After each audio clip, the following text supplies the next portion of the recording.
Buenas noches, somos el grupo número 21, estamos conformados por Ana María Rodríguez, Natalia Guzmán, Laura Molina, Steven Gegen y Lisette Montoya. Vamos a dar inicio a la exposición, primero con la definición de nómina, que la nómina podemos decir que es la suma de todos los registros financieros de los sueldos de los empleados, incluyendo los salarios y las bonificaciones y las deducciones.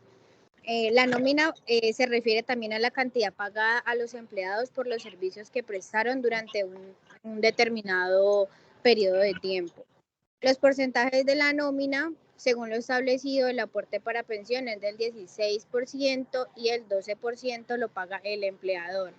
La empresa, organización o entidad, el 4% es del trabajador. Ese es el porcentaje que se le debe descontar en el momento en el que recibe sus salarios. Los aportes para fiscales serían, a continuación, serían el del SENA el 2%, el ICBF el 3%, las cajas de compensación familiar el 4%. Y las cargas prestacionales serían las cesantías el 8.33%, las primas de servicios igual 8.33%, las vacaciones el 4.17% y los intereses de las cesantías es el 1% mensual. Buenas noches, mi nombre es Ana María Rodríguez. Yo les voy a hablar de la seguridad social, de las horas extras y recargos nocturnos y los tipos de contratos. La seguridad social en Colombia se compone de prestaciones sociales que son prima de servicios, auxilio de cesantías, intereses de cesantías, dotación y vacaciones. Y de seguridad social que son salud, pensión, riesgos profesionales, ARL y caja de compensación familiar. En las horas extras y recargos nocturnos, estos son los costos. La hora ordinaria diurna cuesta 4.833 pesos. La hora ordinaria nocturna, 6.524 y esa tiene un recargo del 0.35%. La hora extra de trabajo diurno tiene un costo de 6.042 pesos con un recargo del 0.25%. La hora dominical diurna ordinaria tiene un costo de 8.458 con un recargo del 0.75%. La hora dominical nocturna ordinaria tiene un costo de 7.176 pesos con un recargo del 1.10%. La hora de trabajo nocturno tiene un costo de 8.458 con un recargo del 0.75%. La hora extra diurna dominical tiene un costo de 9.667 con un recargo del 1.0%.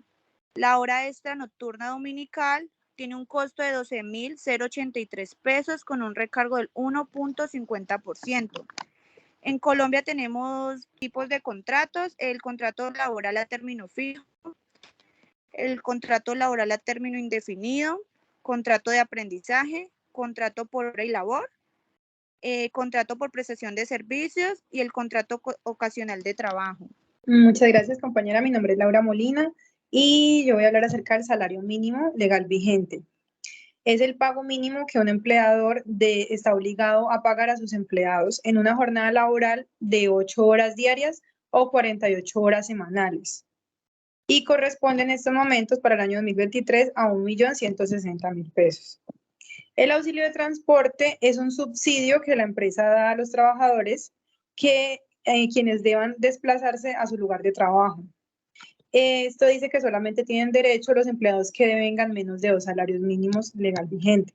Es decir, que las personas que tienen un salario superior ya no les corresponde el auxilio de transporte. Y el valor para este año son 140.606 pesos.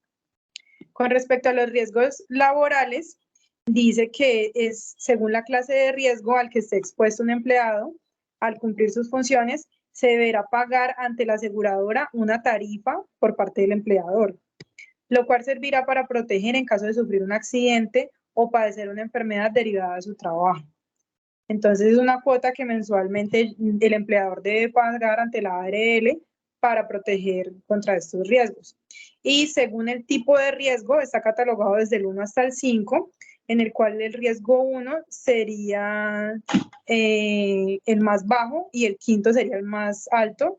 Y según aquí está el cuadrito con los porcentajes, dice que el riesgo 1 sería de 0.522, el riesgo 2 sería de 1.044, el riesgo 3 sería de 2.436%, el riesgo 4 de 4.350% y el riesgo 5 de 6.960. Entonces aquí está explicadito en el cuadrito adjunto todos los riesgos a los que aplica según las actividades que realice. Gracias, compañeras. Bueno, tenemos aquí pues la continuación del ejercicio que nos daban unas preguntas y un ejemplo para liquidar unas personas y un salario. Para Marta Marín, que es una enfermera jefe, ella devenga un salario correspondiente a 2.550.000. Ella trabajó el mes completo con 10 horas extras nocturnas. Como nos explicaba ahorita la compañera Laura, una persona que devenga un salario de más de dos salarios mínimos legales vigentes, pues no tiene derecho a un auxilio de transporte. Entonces, pues para este caso, para la enfermera jefe, no aplicaría el auxilio de transporte.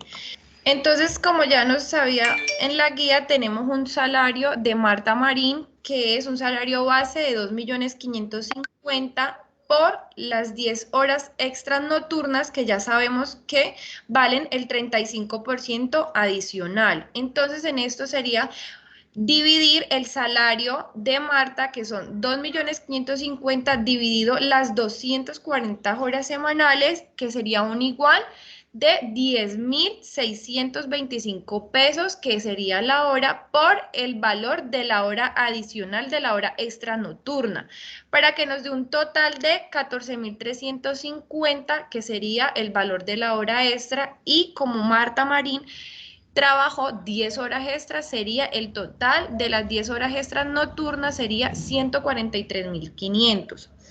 Para Pedro Jaimes sería algo similar, solo que para Jaimes él trabajó 10 horas dominicales diurnas, y para estas horas, según establecido la ley, están al 75% adicional.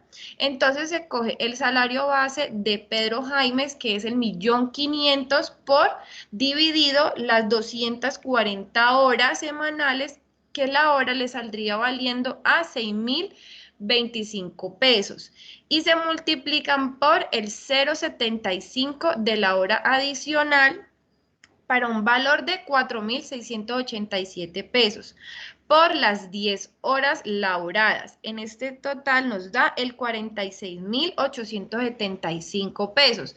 Para esos valores, sumársele a los salarios base de cada uno y así realizar la multiplicación del salario devengado, que el compañero Jonathan nos va a explicar. Gracias, compañeras. Pues ya sabemos que hay un orden. Primero es calcular el salario básico, que ya lo tenemos en el ejercicio, que es Marta Marín gana 2.550.000 y Jaime 1.500.000. Después sigue calcular las horas extras, que ya la compañera mostró cómo se puede calcular las horas extras. El tercer paso sería el auxilio de transporte, como dice la compañera. Como la jefe Marta gana más de 2 salarios, pues a ella no se le da el pago del auxilio de transporte, solo a Jaime. Después nos toca que calcular el total de todo, sumar el salario básico, las horas extras y el auxilio de transporte. Con el total de eso también nos vamos a las prestaciones sociales, que como dijeron las demás compañeras, la liquidación de las cesantías es el valor total devengado por Marta por el 8.33%, que es la proporción de las cesantías. El de Pedro Jaime sería lo mismo, por el total devengado por el 8.33%. También tenemos la liquidación de intereses sobre las cesantías, que es el valor total de las cesantías por el 0.12, que es la tasa de interés. Se le aplica tanto a Marta como a Jaime. También tenemos la liquidación de primas, que es el total devengado por cada empleado por el 8.33%, que es la proporción de la prima por los servicios prestados. Después está la liquidación de vacaciones, que es el valor total devengado por el 4.17%, que esa es la proporción de las vacaciones. Después está el sexto paso, que es el aporte de seguridad social, que ya sabemos que la pensión es el total devengado del empleado y a él solamente se le va a descontar el 4%, que es el aporte de pensión. En salud también el 4%, que es el aporte de salud, y en los riesgos laborales ya varía, depende al riesgo laboral que tenga cada trabajador, si es nivel 1, nivel 2, nivel 3, nivel 4 o nivel 5. Y el paso final sería ya el total a pagar, que sería la suma del salario básico, más la hora extra, más el auxilio de transporte, menos los aportes a la seguridad social. Y si en el dado caso te toca pagar las prestaciones sociales, sería la liquidación de las mismas. Muchas gracias. Muchas gracias, compañeros. Muchas gracias.